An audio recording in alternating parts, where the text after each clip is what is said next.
안녕하세요. 생명의 주님을 찬양합니다. 오늘도 우리와 함께 하시는 주님 앞에 경배하며 찬송합니다.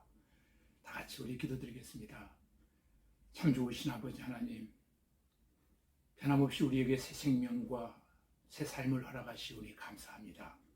허락하신 첫 시간, 이 시간 영혼을 사모하는 남다른 마음들을 간직하고 주의 말씀 앞에 섰습니다.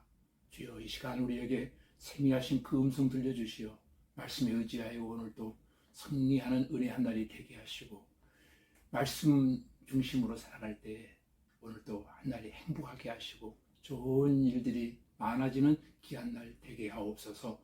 예수님 이름으로 기도하옵나이다. 아멘. 이 시간 우리에게 주시는 하나님 말씀은 마태복음 12장 1절로 8절까지 제가 읽어드리겠습니다. 그때 예수께서 안식일에 밀밭 사이로 가실새 제자들이 사정하여 이삭을 잘라 먹으니 바리새인들이 보고 예수께 말하되, 보시오, 당신의 제자들이 안식일에 하지 못할 일을 하나이다. 예수께서 이르시되, 다윗이 자기와 그 함께한 자들이 시장할 때에 한 일을 잊지 못하였느냐? 그가 하나님의 전에 들어가서 제사장 외에는 자기나 그 함께한 자들이 먹어서는 안 되는 전설떡을 먹지 아니하였느냐? 또 안식일에 제사장들이 성전 안에서 안식일을 범하여도 죄가 없음을 너희가 율법에서 읽지 못하였느냐? 내가 너희에게 이르노니 성전보다 더 큰 이가 여기 있느니라. 나는 자비를 원하고 제사를 원하지 아니하노라 하신 뜻을 너희가 알았더라면 무죄한 자를 정죄하지 아니하였으리라. 인자는 안식일의 주인이니라 하시니라. 아멘. 네, 방금 읽어드린 마태복음 12장 전체의 주제는 바리새인들의 메시아 배척이라는 주제로 하나님의 말씀을 함께 상고해 보려고 합니다. 여러분, 하나님은 왜 안식일을 제정하셨을까요? 성경은 안식일을 제정하신 이유를 크게 두 가지로 말씀하고 있습니다. 첫째로, 하나님의 업적을 기념하고 찬미하게 하려고 안식일을 기념하라고 했습니다. 두 가지로 기념하게 하셨는데, 하나는 우주 창조에 대한 기념입니다. 창세기 1장에 보면 하나님께서 천지를 지으시고 마지막 날에 쉬셨습니다. 이 안식은 우주를 창조하신 하나님의 역사를 기리는 안식입니다. 그 다음은 이스라엘 민족의 구원에 대한 기념입니다. 하나님은 이스라엘 민족이 포악한 바로의 손에서 구출받았고 신의 산 아래로 인도하신 후에 안식일을 지키라는 십계명을 하나님이 주셨습니다. 곧 안식일은 이스라엘의 자유와 해방을 기념하는 날이기도 합니다. 그러니까 안식일은 하나님의 창조에 대한 기념과 구원에 대한 기념, 우리는 안식일에 바로 이런 하나님의 업적을 높이고 찬양해야 합니다. 이것이 우리의 사명입니다. 둘째로, 인간을 위한 목적입니다. 먼저 휴식을 위한 목적이었습니다. 안식일이 오직 하나님을 위해서만 존재하는 것은 아닙니다. 안식일은 인간을 위한 안식의 날이기도 합니다. 신명기서 5장 13절 이하에 보면 하나님은 인간뿐만 아니라 모든 동물과 식물과 땅까지도 쉬도록 하셨습니다. 이것이 창조의 목적입니다. 휴식하는 목적 외에도 인간을 위한 중요한 목적이 또 하나 있습니다. 그게 뭡니까? 모든 사람들이 하나님께 복을 받는 날이 바로 안식일입니다. 안식일은 하나님께 복 받는 날입니다. 오늘 8절의 예수님은 안식일의 주인이십니다. 예수님 중심으로 주일을 지키면 됩니다. 예수님은 안식일의 주인이기 때문에 우리는 구약에 나타난 안식일이라는 말 대신에 주일, The Lord's Day, 주님의 날, 그런 용어를 우리가 사용하고 있습니다. 주님의 날. 예수님께서 한쪽 손 마른 사람을 고쳐주셨고 눈물고 벙어리 된 자를 고쳐주셨습니다. 귀신을 쫓아내셨습니다. 귀신을 쫓아낸 후에 바리새인들과 예수님 사이에 심각한 논쟁이 벌어졌습니다. 그 논쟁의 초점은 예수님과 귀신의 관계였습니다. 바리새인들은 말합니다. 예수님이 귀신의 왕을 힘입어 쫓아낸다고 헛소문을 내는 것이었습니다. 다른 말로 하면 예수님 안에 귀신의 왕이 들어 앉아있다는 그런 말이지요.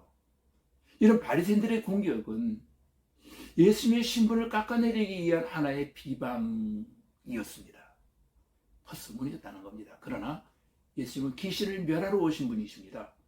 우리는 날마다 마귀와 싸워서 이겨야 합니다. 인생은 영적 전투입니다. 우리는 단 하루도 마귀와 싸움을 그칠 수 없습니다. 왜냐하면 날마다 마귀가 우리를 공격하고 있기 때문입니다. 그래서 에베소서 6장 11절에 보시면 마귀의 계계를 능히 대적하기 위하여 하나님의 전신갑주를 입으라고 했습니다. 여러분, 마귀가 부리는 귀신들은 다 영적 존재들입니다. 이 말은 우리의 육안으로 볼 수 없다는 겁니다. 꿈에 보이는 귀신도 가짜예요. 공동묘지에서 머리를 풀어헤치고 나타나는 것도 가짜입니다. 귀신들은 결코 자신들이 귀신이라고 선전하지 않습니다. 오히려 광명의 천사로 위장합니다. 그러면 마귀의 공격을 어떻게 알 수 있습니까? 방법이 있습니다. 여러분, 마귀의 역사하는 통로가 있기 때문입니다. 마귀는 우리에게 크게 두 가지 방면으로 나타납니다. 첫 번째 방면은 우리의 행실에서 죄를 짓게 만드는 것입니다. 두 번째 방면은 우리 마음에서 하나님이 멀어지게 만드는 일입니다. 마귀는 우리가 하나님께로 나아가는 것을 방해합니다. 근데 이런 겁니다. 어떤 식으로든지 예배를 드리지 못하도록 방해합니다. 그래서 우리의 마음이 예배가 싫어지게 만들고 귀찮아지게 만들어요. 또한 기도하지 못하게 합니다. 하나님의 말씀을 읽지 못하게 합니다. 찬송하지 못하게 합니다. 성도와 아름다운 사랑의 교통을 방해합니다. 그래서 겉으로는 내가 주인인 줄 알지만 실제로는 마귀가 주인이어서 그 사람을 초종하는 것입니다. 그래서 우리는 성령께 의지함으로 마귀가 틈타지 못하게 함으로 영적 전쟁에서 날마다 승리해야 할 줄로 믿습니다. 30절부터 32절까지 한번 제가 읽어드리겠습니다. 이렇게 말합니다. 나와 함께 아니하는 자는 나를 반대하는 자요, 나와 함께 모으지 아니하는 자는 해치는 자니라. 그러므로 내가 너희에게 이르노니 사람에 대한 모든 지혜와 모독은 사하심을 얻되 성령을 모독한 것은 사하심을 얻지 못하겠고, 또 누구든지 말로 인자를 거역하면 사하심을 얻되 누구든지 말로 성령을 거역하면 이 세상과 오는 세상에서도 사함을 얻지 못하리라. 아멘. 여러분, 이 말씀은 그런 겁니다. 신앙에는 중립지대는 없습니다. 둘 중에 하나뿐입니다. 이 세상에는 오직 하나뿐인 것이 많습니다. 나를 낳아주신 부모는 하나뿐입니다. 하늘에서 지구를 살려주는 태양빛도 하나뿐입니다. 태양계를 움직이는 자연의 법칙이 하나뿐입니다. 창조주는 한 분뿐이십니다. 하나님이 보내신 구원자도 하나뿐입니다. 인류를 위하여 십자가에서 죽으신 분도 하나뿐입니다. 천국과 지옥의 중립지대는 없습니다. 마귀와 하나님 사이에 중립지대가 없기 때문입니다. 여기서 성령을 거역하면 용서받지 못한다라고 했습니다. 말로 성령을 거역하면 용서받지 못한다. 현세는 물론 뇌세에서도 용서의 길이 없다. 도대체 성령을 거역한다는 것이 무슨 뜻일까요? 예수를 증거하는 전도자들이 많이 있습니다. 사도들, 목사들, 선교사들, 평신도 전도자들이 전합니다. 그런데 최종적으로 가장 분명하게 예수님을 전하는 분은 성령 하나님이십니다. 성령이 역사하신 거지요. 그러니까 전하는 겁니다. 그러므로 만일 누가 예수님을 구주시라는 성령의 증거, 마음의 증거를 거부한다면 더 이상 사면의 길이 없습니다. 성령을 거역하는 것은 결국 예수님의 사면을 거부하는 것이나 마찬가지입니다. 사면을 거부하면 사형은 집행될 수밖에 없습니다. 여러분, 성령을 거역하는 것은 다시 말해 성령이 하시는 일을 방해하는 것입니다.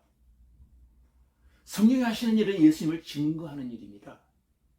그래서 예수님은 형제를 실족케 하는 자는 연자맷돌을 목에 걸고 물에 빠져 죽는 것이 낫다고 했습니다. 그 말은 교회에 나와서 구원받게 될 영혼을 실족하게 만들어서 만약 교회를 떠나게 할 뿐만 아니라 실족하게 예수를 버리게 만들므로 성령이 하시는 일에 해방자가 되므로 결국은 하나님이 용서의 방법으로 주신 예수 그리스도를 거부한다면 용서의 길이 없다는 것입니다.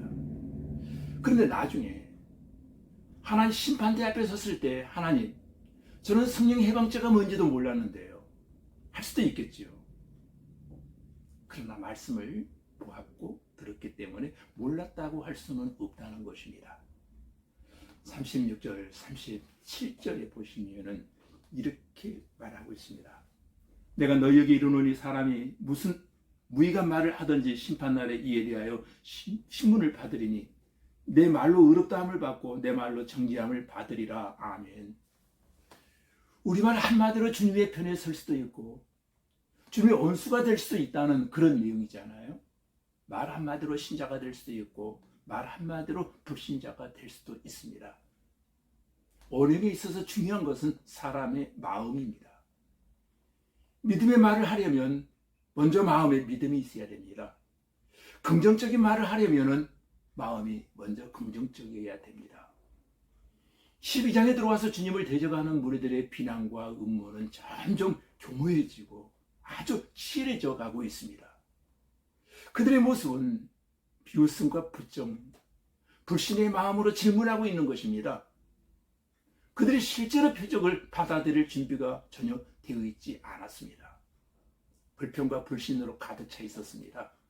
주님은 그들에게 유일한 표적을 약속하고 계십니다. 이 표적은 그들의 시기와 적개심으로 인하여 죽임을 당하시고 죽음에서 부활하시는 요나의 표적입니다. 이 표적이 그들에게는 새로운 구원의 기회가 되고 그 기회는 최후의 기회입니다. 예수님께서는 자기를 해치려고 적개심을 품고 있는 그들과 그 세대를 향하여 악하고 음란한 세대가 표적을 구하나 악하고 음란한 세대라고 지금 평가를 하고 있습니다. 주님께서는 전체 상황을 마지막 43절로 45절에서 요약하시며 결론을 지어 판결하십니다. 더러운 귀신이 사람에게서 나갔을 때에 물 없는 곳으로 다니며 쉬기를 구하되 쉴 곳을 얻지 못하고 이에 이르되 내가 나온 내 집으로 돌아가리라 하고 와보니 그 집이 비고 청소되고 수리되었거늘 이에 가서 저보다 더 악한 귀신 7을 데리고 들어가서 그 안에 있습니다. 그 사람의 나중 형편이 전보다 더욱 심하게 되느니라. 이 악한 세대가 또한 이렇게 되리라.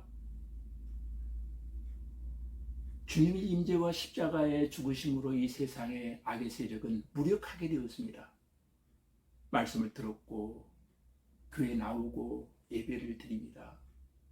예수님 당시 유대 지도자들도 이런 일들을 했습니다.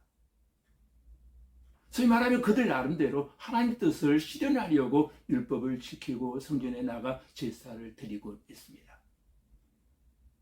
집이 소재되고 수리되어 있었습니다. 그러나 그 집이 비어 있으면 쫓겨난 귀신이 더 악한 것들을 데리고 다시 들어옵니다. 그들이 들어오지 못하려면 그 모든 악의 세력보다 순결하고 능력이 있으신 분이 그 집에 들어와 계셔야 하는 것입니다. 근데 유대인들은 예수님을 거절함으로 바로 그 일을 당하고 있습니다. 비록 겉으로는 하나님을 잘 알아요.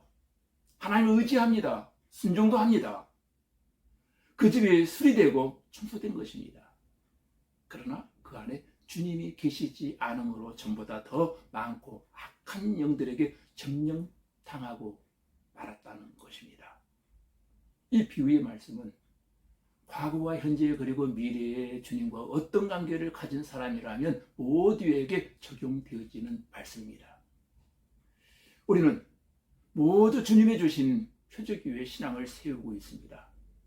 우리는 내 안에 계신 성령과 내 안에 계신 그리스도께서 소유하시고 지켜주시지 아니하면 그 나중 형편이 처음보다 더 나쁘게 될 수 있음을 삼가 주의해야 할 것입니다. 성령께서 우리 마음을 점령하고 주님이 내 안에 계셔서 승리하는 신앙생활을 날마다 영위해 갈 수 있게 되기를 주님의 이름으로 기도드립니다. 다 같이 우리 기도하겠습니다. 아버지 하나님, 예수님이 안식일의 주인님으로 우리는 주일날을 잘 지킬 수 있게 하시고 하나님 전신갑주를 입고 마귀를 대적하게 하시고 영적 전쟁의 날마다 승리하는 성도들이 다 되어지기를 원합니다. 아버지 하나님, 성령을 모독하지 않게 하시고 성령을 거역하지도 않게 하시고 성령이 하시는 일을 방해하지도 않게 하시고 예수 그리스도를 증거하는 성령의 사역에 해방하는 일이 얼마나 무서운 죄인가를 깨닫게 하셔서 우리는 오직 성령 충만 받는 복음의 증인들이 되어지기를 원합니다. 주님, 예수 믿는 자들의 부정한 입술에 성령의 기름을 부어주셔서 언제나 복된 입술이 되게 하시고 깨끗하게 청소된 나의 영혼과 마음속에 주님이 계시지 아니하므로 전보다 더 많고 악한 영들에게 점령당하는 일이 없도록 내 안에 성령께서 날마다 내주하시고 내지하시고 내 안에 주님께서 좌정하시고 성령께서 우리의 모두의 마음을 점령하여 주심으로 말미암아 성령님 중심으로 날마다 승리하는 삶을 살게 하여 주시옵소서. 예수님 이름으로 기도하옵나이다. 아멘.